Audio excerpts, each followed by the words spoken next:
wong lekan golek momongan niki blonjo napa Mbak Yu badhe pindahan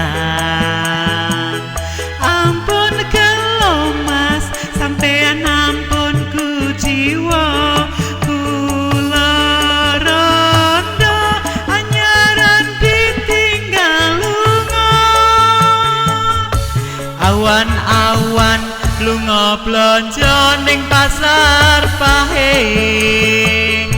prawan rondo kanggo kurak